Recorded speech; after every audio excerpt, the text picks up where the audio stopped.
안녕하십니까. 화요일에 끝내주는 남자 토마토 투자클럽 최병훈 전문가입니다. 오늘 시장을 보면서 한 줄 평을 한다면 바로 외국인 바이 코리아입니다. 최근 들어 외국인들이 우리 주식을 그냥 쓸어 담고 있죠. 말 그대로. 오늘 또 외국인들이 3,910억 정도 현물을 사고 있습니다. 과연 외국인들이 무엇을 보고 이렇게 많이 사는지, 그리고 얼마나 살지 그에 대한 궁금증이 많이 있으실 텐데요. 오늘 제가 명쾌하게 그 답을 드리도록 하겠습니다. 그러면서 오늘 시장을 끝내드리도록 하겠습니다.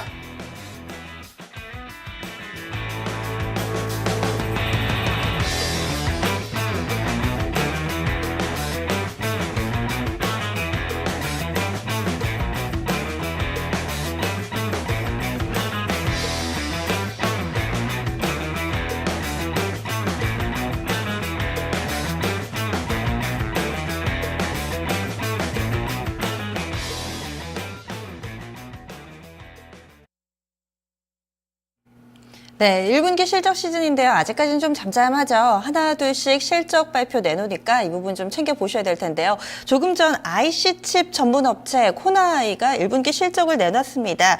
영업이익이 137억 원, 전년 동기 대비했을 때 거의 200% 가까이 급증입니다. 전년 대비 199.4% 증가했고요. 매출액은 612억 원, 전년 대비 26.5% 증가합니다. 이 종목 전해드리는 이유가요. 지난 9일이었습니다. 1분기 영업이익이 사상 최대를 기록할 것이다 라는 레포트에 힘입어서 당시 한 12% 정도 급등을 했는데 이 레포트에 나왔던 영업이익이 한 105억 원이었거든요. 이것을 훌쩍 뛰어넘는 수치로 나왔습니다. 한 번 더 주가 내일장에서 좀 상승할 수 있을지 눈여겨보셔야겠네요. 그럼 끝내주는 전략 시간으로 이어가겠습니다. 오늘은 외국인 수급에 포커스를 맞췄는데요. 자세한 내용은 토마토 투자클럽 최병훈 전문가와 함께하겠습니다. 안녕하세요. 안녕하십니까. 네, 최근에 연일 현선물 외국인의 계속해서 매수 우위가 이어지고 있습니다. 네. 오늘 수급도 좀 봐주세요.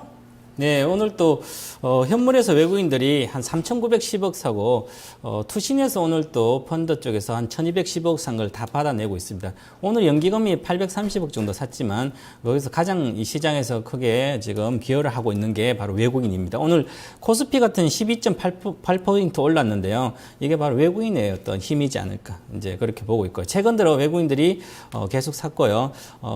이제 삼성전자 실적 발표한 이후에 4월 8일부터 1조 2천억치를 순매수하고 있습니다. 그래서 2월 2일부터 본격적으로 외국인이 샀는데 외국인들이 지금 5조 4천억 정도 샀거든요. 그 중에서 1조 2천억 정도는 삼성전자 실적 발표한 데 샀고, 그래서 최근 들어 특히 하루에 2, 3천억, 어제도 2,800 정도 사고요. 많이 사고 있습니다. 이것은 어떤 큰 변화를 암시하지 않을까. 그리고 시장의 수급적인 측면으로서 강하게 상승할 수 있는 그런 어떤 이제 동기가 되지 않을까 그렇게 보고 있습니다. 네, 그럼 전반적인 시장에서 외국인의 이 비중도 늘어났겠네요. 네, 그래서 외국인 비중이 이제 최근에 1월까지 계속 줄었습니다. 작년에 차트를 한번 외국인 주식 보유 현황을 한번 보게 되면 코스피 계열입니다. 이제 차트 보시 작년 2013년 4월에는 전체 시가총액 중에서 한 35.1%를 차지했는데 올해 3월 달에는 34.04% 거의 그렇죠. 1%포인트 줄었습니다. 네. 그런데 계속 줄은 게 1월까지 줄고 나서 2월부터 증가하고 있습니다.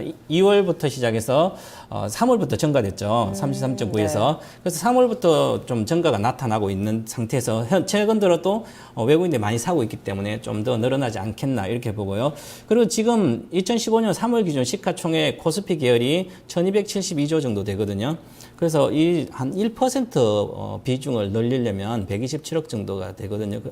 10%가. 그런데 1%면 12조 7천억 정도 되죠. 그래서 지금 최근 들어 2월부터 외국인이 샀던 주식들이 한 5조 정도 되기 때문에 향후에 저는 이제 35% 비중까지는 기본적으로 가야 될 걸 보거든요. 그래서 과거에도 마찬가지고 기본적으로 물론 이제 가연 2000년대 초반에 가장 많이 살 때 42%까지 산 적이 있습니다. 외국인 비중이. 그때는 국내의 어떤 자금 시장 자체가 적은 상태고 펀드 시장 같은 지금은 많이 늘어나 있기 때문에 그렇다고 작년 정도 8월까지 비중은 충분히 갈 수 있다. 그래서 35% 비중. 저는 그렇게 보아서 앞으로 지금 샀던 것 플러스 한 8조 정도는 기본적으로 더 사지 않겠나 그렇게 보고 있습니다. 네. 지금 이 업종별로는 좀 어떤 쪽을 좀 더 많이 샀을까요? 지금 오늘도 보시면 은행주도 사고 그다음에 철강주도 있고 뭐 셀트랜드 여러 가지가 다양하게 있더라고요. 그래서 한쪽으로 몰려서 사는 게 아니라 저평가된 된 밸류에이션 가치가 있는 것을 미리 담아놓고 있는 그런 구조더라고요. 같은 업종 내에서도 네. 은행주 내에서도 예를 들어서 KB금융을 많이 사는데 다른 이제 신한주 이런 건 또 안 사는 경우 있고요. 그래서 그 안에서도 괜찮은 종목을 좀 사고 있다. 그리고 특히 요즘 시장에서 많이 올라온 업종이 정권과 건설이거든요. 네네. 근데 예. 정권 건설을 외국인이 별로 안 사고 있습니다. 그런데 이제 많이 왔죠, 그죠? 근데 최근에 이제 만약에 쇼크볼링이 일어나서 외국인이 추세적으로 한번 이렇게 많이 산다면 이 네. 정권 건설 또 다시 사지 않을까? 그러면 전체 시장 자체가 한번 한 단계 레벨업 되지 않을까 그런 생각도 해보고 있습니다. 네. 외국인 유동성이 유입되는 이유는 뭘까요? 물론 이제 중국 시장의 영향이 아주 크고요. 이제 중국 경기 부양에 대한 그리고 지금 현재 보면 글로벌 경기가 이제 회복된다는 어떤 이제 징후가 좀 있는 상태에서 미국 어떤에서 금리 인상을 좀 늦어지니까 안전 자산을 선호하는 게 아니라 좀 위험하더라도 이쪽 자산을 주식적으로 좀 선호한 것 같습니다. 그래서 외국계 자금들이 이동이 어디로 가냐면 전체 외국계 자금들이 미국 자금이 빠져서 유로존에 좀 가고 있고요. 그 다음에 중국도 가고 있습니다. 중국이 많이 후광통부터 해서 가고 그 다음에 일본이 특히 EPS 상승이 크거든요. 추정치가. 일본도 가고 있고 이제는 4월에는 우리 시장에 오고 있더라고요. 그래서 과연 우리 시장 왜 올까 그렇게 봤더니 전체적으로 올해 연도별 영업이익 추정치 전망을 이제 FM 가이드 컨센서스 기준으로 보게 되면 한 올해 작년에는 116조 정도 됐는데 지금 올해는 142조 이렇게 나오더라고요. 네, 꾸준히 하락하다가 올해 갑자기 눈에 띄게 네, 좋아지네요. 한 20% 정도 이렇게 추정치가 올라가고 있습니다. 이러면 사상 최대치인 거죠? 그렇죠. 네, 그러면 142 삼성전자가 지금 네. 2분기 추정치를 한 7조까지 올렸거든요. 그래서 그게 영향이 좀 크고, 그리고 네. 전체적으로 사실 작년에 우리나라 수출입도 전체적으로 보면 좀 삼성전자가 좀 줄어가지고 전체를 좀 마이너스 됐는데 실제로 많이 늘어났거든요. 다른 기업들은. 그래서 이번에 삼성전자 이렇게 추정치가 늘어나면 전체 기업의 추정치가 늘어날 수밖에 없는 거거든요. 그래서 그 이후에 이제 외국인들 1조 2천억 샀거든요. 그 얘기는 우리 국내 기업의 어떤 이익이 이제는 바닥을 찍고 이제 반등한다 그렇게 보고 있고요. 그리고 특히 나머지 우리나라에 이제 정유뿐만 아니라 화학 계열 업종들이 많거든요. 시총에 차지한 비중에. 그리고 보면 결국은 유가 하락에 대한 어떤 비용 통제도 충분히 되면서 효과가 이제 1분기 실적부터 나올 거고요. 정유뿐만 아니라 해운주, 그다음에 운송주 이런 거요. 그리고 2분기부터는 전반적인 기업들이 다 비용 절감의 효과가 나타날 것이다. 그래서 그것을 보게 되면 EPS 추정치는 추가로 올라간다. 그래서 실적이 확인되는 시점에 나오기 때문에 오히려 지금부터 선침을 하고 있는 것 같습니다. 그리고 그 순자산, 뭐 PBR 이런 부분들도 우리가 좀 더 네. 매력적으로 봐야 될까? 일부 증권사 뭐 이렇게 실명을 거론하지는 않을게요. 일부 증권사에서는 이미 한 배가 좀 넘어가서 뭐 비싸다. 그래서 단기에 슈팅은 나와도 다시 뭐 박스권으로 해결할 거라는 약간 비관론을 펴는 쪽도 있던데요. PBR은 우리가 좀 낮다고 봐야 될까요? 근데 일본 자금들이 직접 투자 자금 2월에 많이 들어왔거든요. 일본 이제 쪽에서요? 스위스가 1등이고 네네. 일본이 많이 들어왔어요. 네네, 그래서 예. 일본이 한 20년 동안 주가가 안 가다가 유동성 확장 정책을 쓰면서 급등했거든요. 아베노미스 네네, 예. 때문에. 그래서 우리도 지금 계속 좀 안 좋다가 기업 실적이 개선되면서 일본이 직접 타격 2월 달이 많이 늘어났다는 것은 일본 시장에서도 좀 긍정적으로 보는 것 같습니다. 그래서 신흥국 대비 한국 네네, 포워드 예. PBR MSCI 기준으로 차트를 보시게 되면 예. 지금 이제 밑에 점선이 있는데요. 블룸버그 부국증기에 나온 차트인데요. 자료인데요. 올해 이렇게 바닥권, 신흥국 대비 PBR 기준이 역사적으로 바닥권이 있는 거죠. 그 네. 얘기는 향후에 적정 주가를 밸류에이션 가치를 우리 시장에 반영한다면 여기서 충분히 지금 한 20% 이상은 상승해야 된다. 이렇게 볼 수. 0.7까지는 가능하다는 거죠. 그렇죠. 평균 0.7. 라인으로 그냥 그렇죠. 보면 저평균 라인 쪽은. 예, 예. 그렇게 본다면 굳이 우리가 저평가에서 계속 있는 게 아니라 오히려 외국인들은 이런 어떤 지표뿐만 아니라 삼성전자 추정치 상향, 기업 이익의 전체적인 추정치를 상향하고 있기 때문에 그것을 보고 지금 실적 나오기 전부터 매집을 하고 있는 것 같다. 이렇게 보고 있습니다. 네. 예. 네. 그러면은 이제 종목들 얘기도 좀 더 들어볼까요? 네네. 자, 그 은행주 먼저 좀 보면 좋겠는데요. 오늘 은행주가 뭐, 그, 우리가 종가로 상한가였었죠. 네, 아, 맞습니다. 상한가 들어갔었고, 뭐 기업은행이라든지 뭐, 지금 우리은행 종가 보니까 네. 상한가는 풀렸네요. 아, 풀렸네. 14.04% 네. 상승. 네, 14% 급등이고, 뭐 기업은행도 좋았었고요.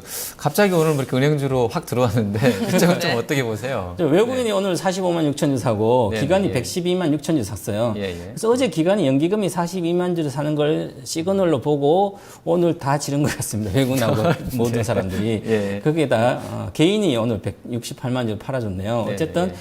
밸류에이션 가치로 보면 역사적으로 저평가된 상태, PBR 기준으로 은행주가 현재 PBR 기준으로 한 0.5배 정도 되거든요.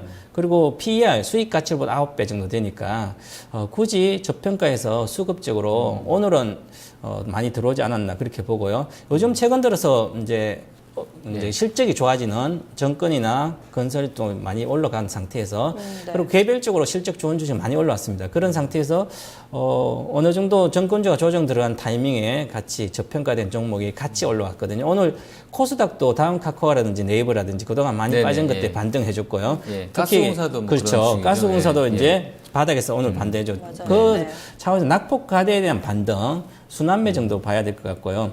그래서 올해 은행주를 이제 전체 실적을 예상치를 한번 보니까 1분기 예상치가 순이익이 작년 대비해서 한 15% 정도 증가돼요. 2조 정도로. 이 얘기는 15% 정도 엄청나게 증가되는 거죠. 그죠? 네네, 그러면 이게 예. 2분기도 이렇게 증가된다면 추세적인 상승이 나와야 되거든요.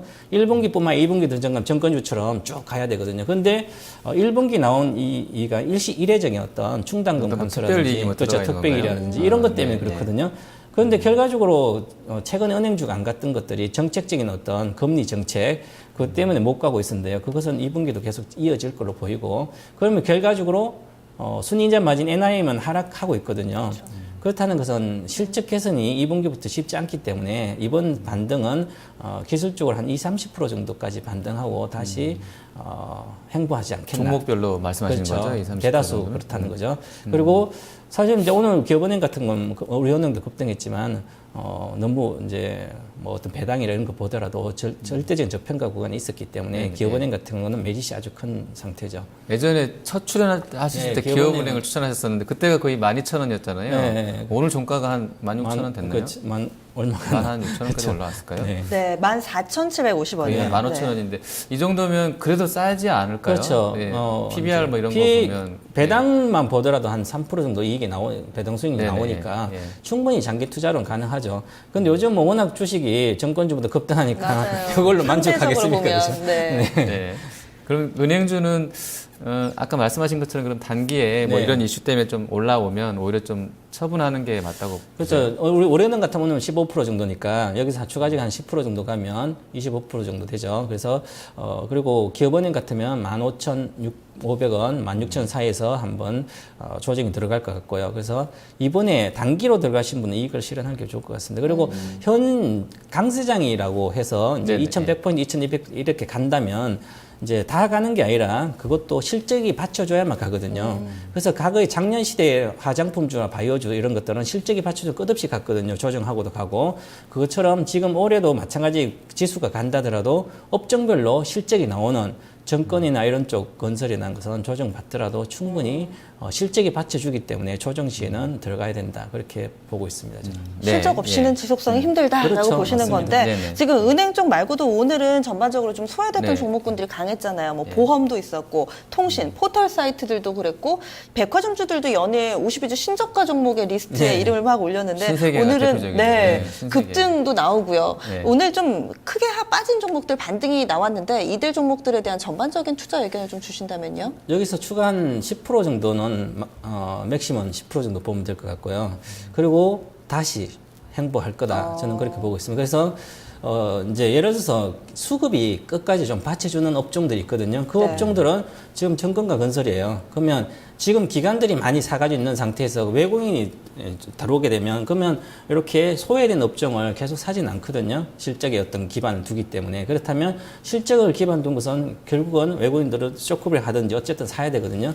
그러면 실적에 기반된 업종 위주로 추세는 계속 나오지 네. 않겠나. 그리고 선도주들은 장이 꺾이지 않게는 계속 선도를 가거든요. 특별하게 선도주에서 물러날 이유가 없습니다. 정권 이런 거든 그렇게 보셔야 될 것 같고요. 지금 나머지는 이제 전체적으로 순환매치로 낙폭과대에 대한 반등이다. 물론 이제 이런 거 사신 분 이익 나니까 좋긴 하지만 그래도 이번에 좀 한 10% 정도 내에 올라오면 저는 처분하라 이런 얘기를 드리고 싶습니다. 방망이를 좀 짧게 잡고 이들 종목들 대응 전략 권해주시네요. 네, 예. 제가 다음으로 준비한 질문이 이 대세 상승주 화장품이나 뭐 증권, 건설이 대표적일 수가 있을 텐데 이들 종목들 오늘 낙폭이 상당히 커서 이중 일시적일지 아니면 추세 하락일지 질문을 드리려고 했는데 힌트를 좀 많이 주셨어요.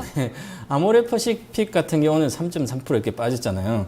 그리고 외국인도 팔고 어제부터 기관은 쭉 팔았을 거예요. 밸류에이션 가치에 고평가 영역이 좀 있어서 물론 이제 280만에서 360만 이렇게 왔기 때문에 거의 30% 내에 올라왔거든요. 그러면 아무리 대형주더라도 조정이 들어갈 수 있는 네. 타이밍이라서 기술적으로 이제 조정 중이고 액면 분할하면 물론 또 거래 잘 되니까 그런 효과는 있겠죠. 그래서 단기적인 조정 영역에 들어갔다 이렇게 보고요. 새로 사려면 외국인이 사서 올라왔는데 이제 외국인들이 안 사고 있기 때문에 추가적인 상승은 좀 더 빠지면 가격 메리트가 있으면 다시 가지 않겠나 그렇게 보고 있습니다. 저는 이 화장품 하면 이제 아모레퍼시픽은 정말 부끄러운 얘기인데 거의 한 1년 전인 것 같은데 저희 오전 시간대에 무슨 분석 코너가 있었거든요. 네. 거기서 이제 100만 원 초입인가 그랬는데 저는 안 된다고 그랬었거든요, 아모레를. 근데 지금 거의 400만 원 왔으니까 그렇죠. 1년 만에 한 3배가 넘게 났는데 이렇게 모르겠어요. 아예 시상을 안 보고 계신 분들이 만약에 아모레를 뭐 외국에 갔다 왔다든지 네. 해서 이제 한 1년 만에 예를 들어서 이제 요즘 하기야 뭐 인터넷 있으니까 다 볼 수는 있겠습니다만 예를 들자면요. 이제 몰랐던 사람들이 봤을 때는 야, 아모레가 뭐 거의 400만 원이야 이러면 깜짝 놀랄 수도 있을 것 같은데 서경배 회장은 계속 연일 막 신문지상에 오르내리고 있고요. 주식 갚다 뭐 이러면서 요게 지금 구간에서도 아까 그 영업이익 140 몇 억이었었나요? 네. 그쪽 142억 정도까지 나온다 그러면 140이죠. 네네. 아모레 같은 경우 상당히 좀 거기서 많이 시총으로 봤을 때는 기여를 할 것 같은데요. 네. 저 정도면은 아모레는 지수는 뭐 2011년 고점을 깨고 뚫고 올라간다 그랬을 때는 얼마 정도까지나 더 갈 수 있을까요? 사실 아모레퍼시픽 이렇게 밸류에이션 가치로 따질 수도 없고 예, 예. 이걸 가지고 얼마 간다 이런 얘기를 하기가 사실 어렵습니다. 그렇죠? 그러면 지지선을 구축해서 가면 가장 좋거든요. 네네. 그래서 그 선이 깨지지 않으면 그냥 네, 계속 그렇죠. 들어간다는 가고 있는 건 거죠? 그건 네. 일단 비중을 내가 30% 사고 싶으면 15% 사고 네네. 예. 확 빠지면 그때 더 사고 그래서 가져가면 가장 좋은데 네. 이제 심리적으로 이 주가를 이제 보시면 되면 지금은 이제 3배 이상은 왔기 때문에 네네, 예. 그렇게 되면 5배를 가게 되거든요.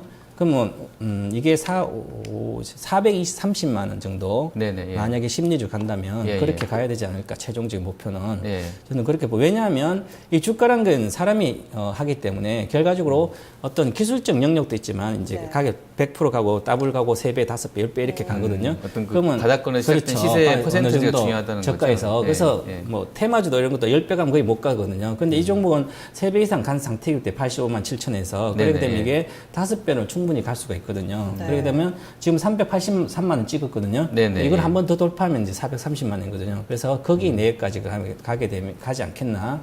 저는 그렇게 보고 갖고 있는 분은 계속 가지고 가셔야 되고요. 특히 또 액면분할이 있기 때문에 네네, 예. 유동성이 확대되면 이제 상당히 인기 있을 때는 확 뜨기 때문에 그렇게 보고 갖고 가는 게 좋을 것 같습니다. 네. 이 네. 코스닥에서 화장품주들이 확 밀렸다면은 네. 또 유가증권 시장에서는 증권주가 또 여기에 해당되는 것 그랬었죠. 같아요. 네, 네, 그런데 또 막판에 보면 화장품주랑 다른 게 증권주들은 대체로 아랫꼬리를 달았더라고요. 네, 그렇죠. 특히 좀 사이즈 큰 종목들, 뭐 네, 대우증권, 네. 삼성증권 이런 종목들 그래도 낙폭 대체로 만회하면서 마무리가 됐습니다. 증권주들은 어떻게 봐야 될까요? 네, 대우증권 같으면 오늘 기간이 33만 2천 주 사고 외국인 네. 12만 주 팔았거든요. 근데 이 추세는 수급의 추세는 그대로 이어지고 있습니다. 특히 대우증권과는 연기금이 계속 사고 있거든요.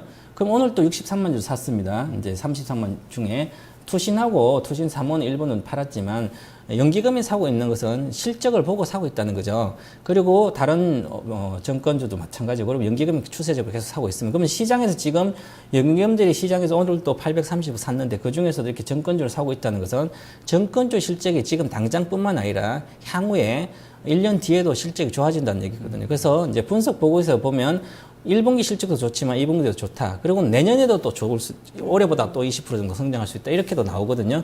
그래서 중장기적으로 지금 대우증권은 지금 가격에 또 사고 있으니까 이 주식은 저는 거의 대우증권도 2만 원대 이상은 돌파를 할 거로 보이고요. NH도 마찬가지고. 그래서 지금은 이제 조정기 오늘 급작스럽게 갑자기 많이 빠졌었어요. 아침에. 그래서 왜냐하면 이 수급 자체에서 기관이 사고 있다가 기관이 딱 안 사는 상태에서 외국인이 계속 팔면 그냥 빠지거든요. 개인하고. 그거 네, 오늘 네. 아침이고요. 네. 그 이후에 기관이 샀기 때문에 다시 반등을 해줬습니다. 대다수 종목들이. 수급적인 측면으로 봐야 될 것 같고요. 아직까지 전체적으로 보면 이 실적에 기반해서 가기 때문에 밸류에이션 가치로 봤을 때는 아직 절대적 고평가 영역이 아니다. 어느 정도 과거의 기준으로 보면 고평가지만 지금 올해 2011년도 실적보다 올해 실적이 더 좋거든요. 그럼 2011년도 정권주의 고가를 다 돌파해야 된다는 거죠. 실적으로 본다면. 네네. 그래서 올해 같으면 2011년도 고가를 대다수 돌파할 걸로 보입니다. 그러면 2011년도 고가가 대우증권 26,000원대거든요. 물론 이제 요걸 간다는 게 아니라 그 정도의 실적을 돌파한다. 올해 사실 읽고 가도 상관없다는 얘기죠.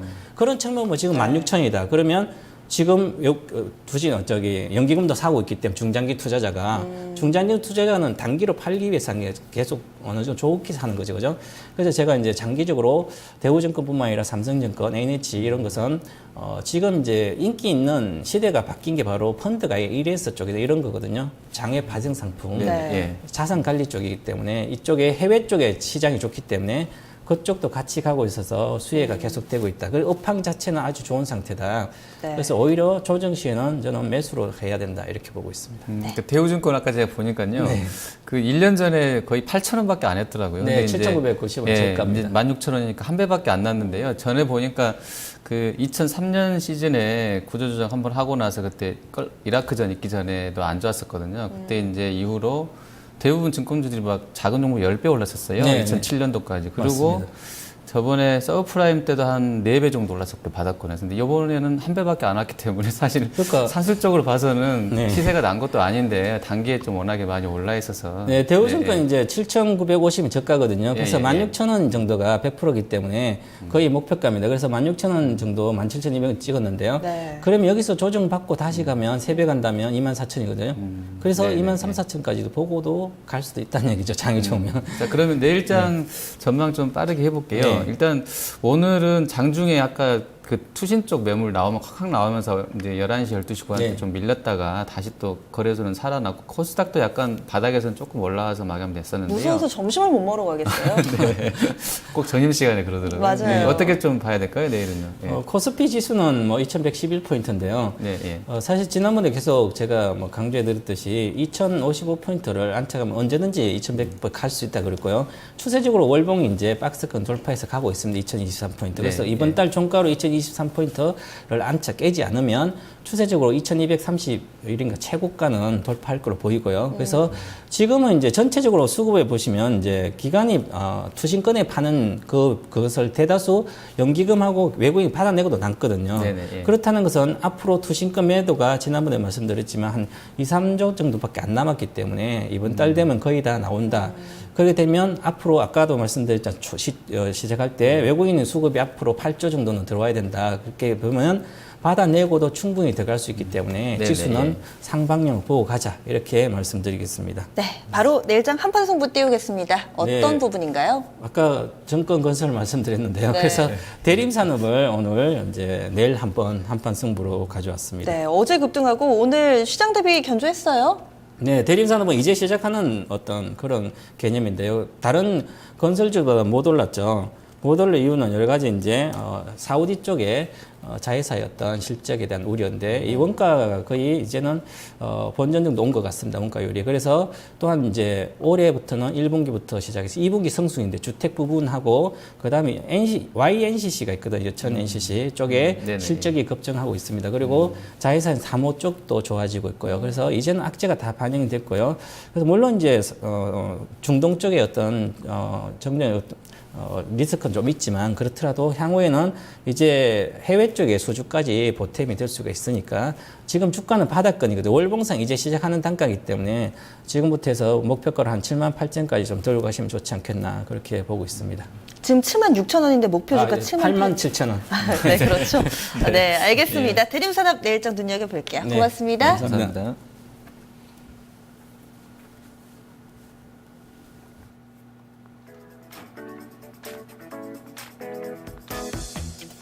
4월 15일 수요일 경제지표 일정입니다. 오늘 밤 미국에서 3월 소매 판매 생산자 물가지수 나옵니다. 2월 기업 재고와 주간 원유 재고 함께 발표됩니다. 유럽에서는 2월 산업생산 나옵니다. 내일장 우리나라에서는 3월 실업률이 나옵니다. 중국 쪽에서 주요 경제지표 있는데요. 1분기 국내 총생산 발표됩니다. 전년 대비 7% 성장 전망되고 있습니다. 3월 광공업 생산도 함께 나옵니다. 추가 상장 일정입니다. 우신 시스템, IHQ, 삼부토건, 코롱인더, 삼성제약, FST가 신주인 수권 행사 물량 추가 상장했습니다. 에너지솔루션과 루보, 좋은 사람들은 전화사채 물량 추가 상장 실행됩니다.